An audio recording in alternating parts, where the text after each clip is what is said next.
Cuando usted cree conveniente. Muchas gracias. Buenas tardes, miembro del jurado.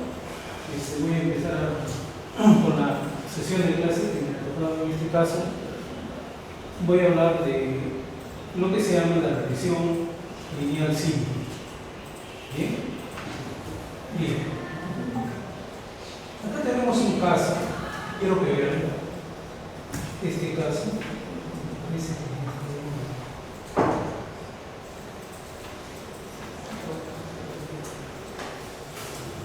Bien. Tenemos este caso acerca del dueño del restaurante Mirabú. El dueño del restaurante, este restaurante muy conocido en Lima, está interesado en predecir el tiempo que demoran los mozos en atender a un cliente. La pregunta que se hace es, ¿será posible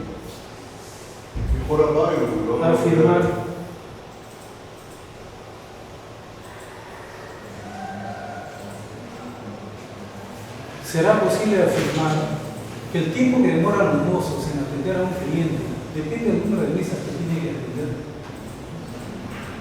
Preocupado el dueño de Mirabú.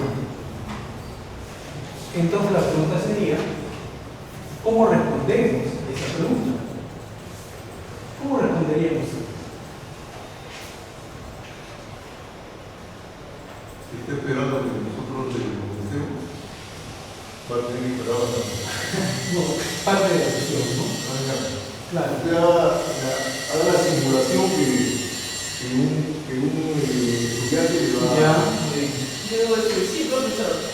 Ya. Depende del número de cantidad de personas que hay. Cuanto menos personas hay, el mozo demora menos. Muy bien. Bueno, el logro de esta sesión de clase es que al terminar la sesión, el alumno va a usar un diagrama de dispersión, va a modelar la relación lineal entre los variables, va a interpretar el coeficiente de regresión y va a interpretar el coeficiente de determinación. Bueno, acá tenemos que el diagrama de expresión es un gráfico que se hace en este caso en un cuadro bidimensional, y como resultados que podemos tener en este caso es que podemos tener una relación lineal positiva, puede ser una relación lineal negativa, puede que no exista una relación entre las variables. Entonces, es necesario de que nosotros hagamos un modelo de regresión lineal. El modelo de regresión lineal es una técnica que nos va a permitir expresar la relación funcional de una variable dependiente con respecto a una variable independiente. Tenemos ahí el modelo de regresión lineal poblacional, ¿no? Que es lo que se va a estimar, y esto lo vamos a estimar a través de esta ecuación de regresión muestral, el cual está expresado de la siguiente forma, ¿no? Y igual beta sub 0 al beta 1 x. Lo importante acá en esta ecuación nos va a servir para poder hacer predicciones. Es necesario encontrar los coeficientes de regresión. En este caso, el coeficiente de regresión beta sub 0 está expresado de la siguiente forma, y acá tenemos el beta sub 1, que también tiene la siguiente forma. Bien, vamos a ver un caso.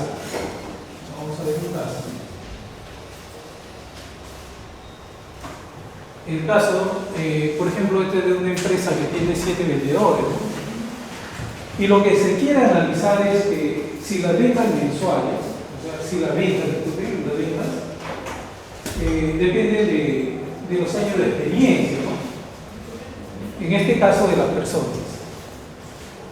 Tenemos este conjunto de datos y lo que vamos a hacer es trabajar, en este caso, en el Excel. Vamos a entrar al Excel. Acá tenemos las dos variables. Debemos calcular, en este caso, estos valores, x por y, x al cuadrado, y y al cuadrado. Bien, hacemos los cálculos.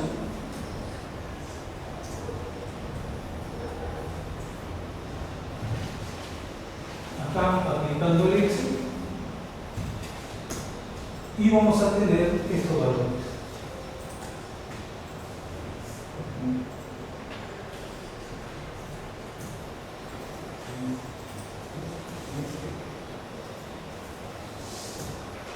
Hacemos lo mismo con el 10.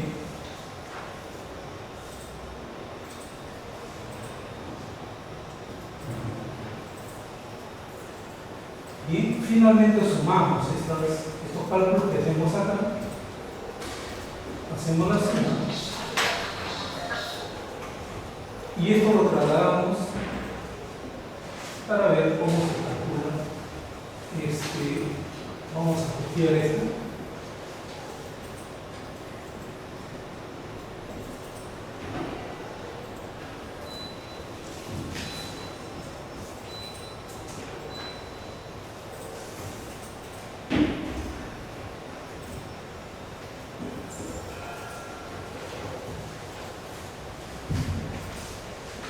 Copiamos los datos. Y ya lo tenemos. Y observen, ya tenemos acá estos datos. Todo lo que hemos calculado en el Excel. ¿Bien? Entonces con el Excel podemos obtener los datos que necesitamos para poder encontrar la ecuación de regresión. Este es el diagrama de extracción y acá tenemos los datos que hemos encontrado en el Excel. Entonces, ya con estos datos encontramos los parámetros de la ecuación de regresión. En este caso, el parámetro de sub 1 es igual a 0.688 y el B sub 0 en este caso es 17.21. Con estos dos parámetros encontrados podemos ya hacer el modelo de regresión. Bien, muchas gracias. Vamos a pasar a la estación de preguntas. El doctor Olivera, por favor. Ingeniero Fondo, ¿sí? Licenciado en estadística. Licenciado en estadística. Uy, qué miedo. Licenciado, la estadística de por sí es una profesión un poco complicada para los que no somos de los números sino de las letras. Pero sin embargo, necesitamos caminar de la mano con ellos para los que hacemos investigaciones. Porque tenemos lo que es la aplicación de los instrumentos y reflejarlos en resultados estadísticos. ¿Sí?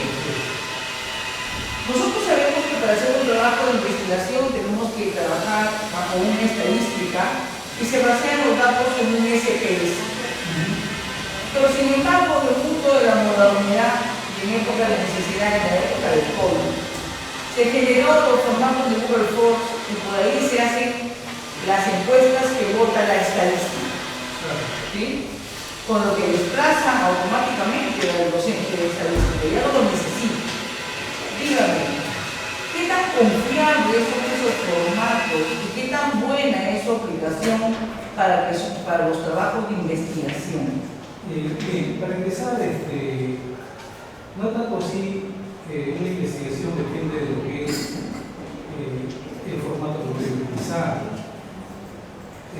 Puedo yo hacer un Google Form, en la web, pero si no aplico un muestreo adecuado, es inválido todo lo que hago. Entonces no es cierto tampoco de que ya no se necesite estadística. No se necesita estadística. Porque la profesión, justamente la razón de ser el estadístico es el diseño, ¿no? Y cuando hablamos de investigación... Permítame para eso. ¿A partir de qué población yo debo aplicar un muestreo? ¿A partir de qué número? Eso es relativo. Depende del trabajo. Si yo tengo una población de 30, ¿puedo aplicar una muestra? A ver, hay casos que la población son pequeñas, pero los casos que estoy tocando son destructibles. Entonces, si estoy en ese caso, es necesario encontrar una muestra. De todas maneras. Pero si estoy trabajando a nivel de la población, esa es otra cosa. Lo que normalmente se hace en estudios de tipo poblacional, por ejemplo, lo que normalmente ¿qué se hace? Se hacen las encuestas, ¿no? Cuando uno quiere hacer un sondeo de opinión y esas cosas. Pero si no vamos al campo experimental, es otra cosa. En los diseños experimentales, por ejemplo, donde se aplica la regresión también. Y dígame, ¿cómo se realiza la comprobación de las hipótesis? Eso también depende del trabajo de la investigación. La contrastación de la hipótesis, si estoy aplicando un test, por ejemplo,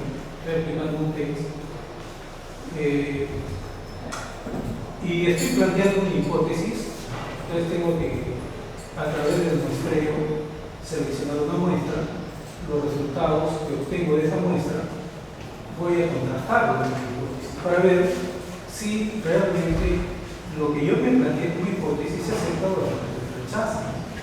Licenciado, usted me enseña este curso de estadísticas, ¿en qué ramas? Bueno, yo tengo enseñando en diferentes escuelas,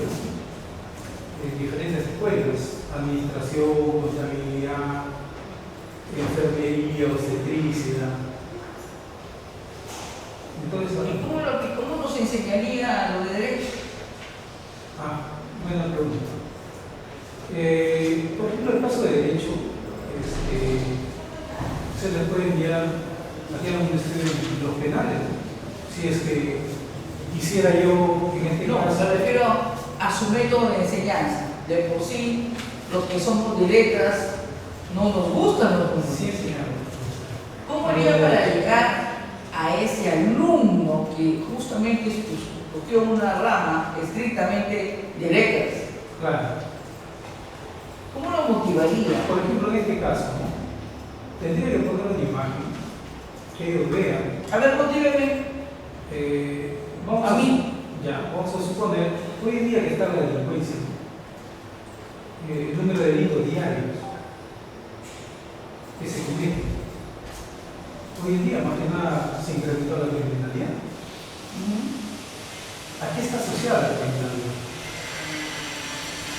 ¿Qué variable podría explicar esa criminalidad? ¿A qué se debe ese aumento? Dígame, licenciado, ¿usted trabaja en otra universidad? Hasta el semestre pasado. No he nombrado en ninguna otra universidad. ¿Cuántos años de experiencia tiene dictando estadística general? 23 años. Siempre estadística general. No, también me dedico a investigación. Se dedica a la investigación.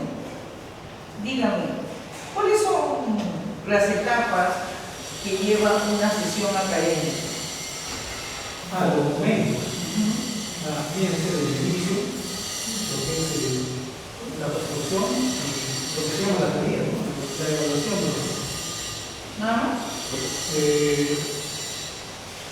es la etapa más importante. Yo creo que cada etapa es importante, ¿no? Porque de la motivación, al inicio, parte todo. Cuando empezamos al alumno motivado con casos, ¿no? Si lo motivamos con casos concretos, entonces el alumno probablemente debe haber interesado. Puede ser una motivación a través del paper, ¿no? Y dígame, una rúbrica, ¿qué es una rúbrica? Bueno, la rúbrica nosotros usamos para poder evaluar lo que el alumno, en este caso, ha adquirido, ¿no? El conocimiento del tema que se le ha impartido.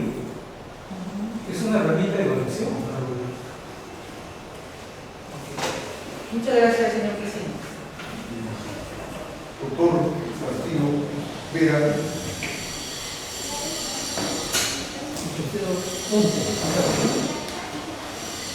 A veces se ha dicho, es cierto, la gente que hace música muy sofisticada, muchos trabajos aplicativos de hoy en día. Pero antiguamente siempre se decía que la mejor forma de mentir, es la estadística. ¿Es cierto eso? No lo había escuchado bien. Digo que si bien es cierto, la estadística ha desarrollado muchas herramientas, muy sofisticadas, muy finas, muy exactas. Pero antiguamente se decía siempre que la mejor forma de mentir es la estadística. Y yo creo que aquí en nuestro medio, en el Perú, si utiliza una encuesta, es la mejor forma de mentir. Es tu work. El mejor lugar para trabajar. Martín, para 15, ¿qué opina que esta firma utiliza siempre un indicador que se llama la favorabilidad, en la cual solo usan, en una escala de Likert de 1 a 5, usan el 3, 4 y 5, no negativo? Claro, lo más usual en la escala de Likert, bueno, es de 1 a 5, pero también se puede trabajar con 1,3, se puede trabajar con 7, eso depende. No, creo que solo usan para el análisis del problema, el análisis del mejor lugar para trabajar, solo utilizan los indicadores de 3, 4 y 5, los favorables, más no favorables. ¿Qué opinan? Algunos investigadores han dicho que es una forma de una herramienta de análisis. Claro, es criterio, habría que evaluar. O sea, bajo ese criterio, voy al médico y digo, solo dime lo que tengo bien, no me diga lo que tengo mal. Lógico. Solo dime lo favorable, no favorable. En el caso de brindar información, bueno, depende del objetivo del estudio también, ¿no? Este objetivo del estudio es analizar el clima laboral. Esta es una firma subsidiaria por parte del uso del trabajo. El clima laboral es importante. En el clima laboral, claro, ahí sí ya entiendo, ¿no? El clima laboral, lógico, yo tendría que dar esa cifra, ¿no? De lo más positivo, ¿no? ¿Por qué? ¿Por qué? Porque es lo que nos interesa, ¿no? ¿Cómo están en esos aspectos de la empresa? Eso es eso. Correcto. O sea, por ejemplo, esos aspectos de esa escala, como usted me está preguntando, de repente son bajos, ¿no? Y hay que ver el porqué también, ¿no? Pero si la mayoría son altos, no siempre va a ser alto. Entonces, habría que ver entonces si son bajos, habría que preocuparse de esos aspectos, ¿no? A la empresa lo que le interesa es eso. A mí me preocupa los bajos, porque los altos están con coherencia, hay integración. Los bajos no, los bajos tenemos que crear problemas. Pero bueno, que crea un aspecto negativo. Bueno, la verdad que no me satisface esta respuesta al índice de favorabilidad. Como vuelvo a repetir, decir al médico, tiene todo lo que tengo que no diga nada de nada más. Claro, es política de la empresa. Sí, La política es el tipo de política. Sí, bien. He visto su explicación de su clase. ¿Así explica la clase o es una clase más abstracta? En realidad es una clase. Es decir, usted coloca digamos, sentido que comienza a hablar de la imposición. ¿Así es? No, en realidad la clase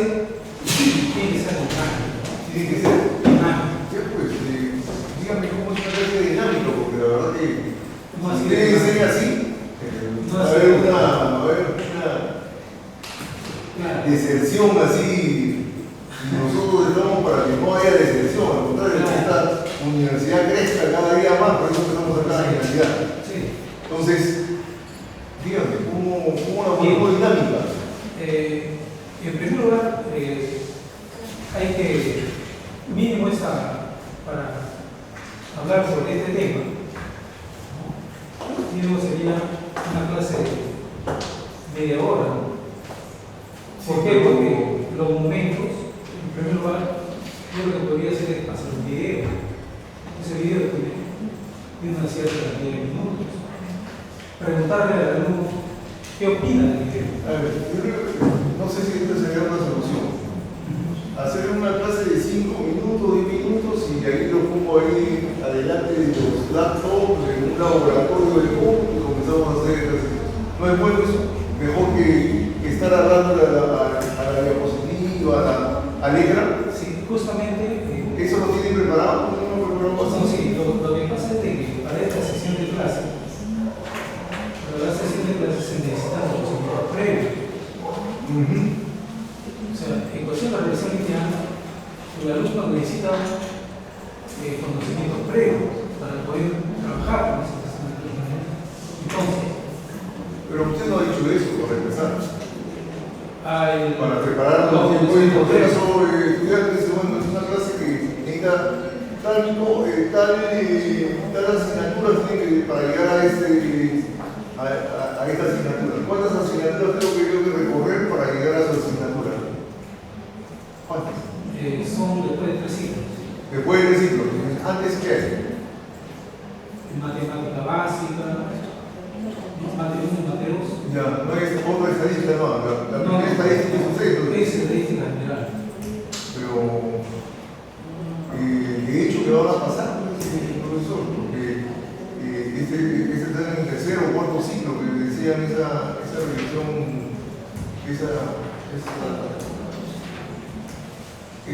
asignatura, ¿no? Porque si no, vamos a tener deserción. Después, bueno,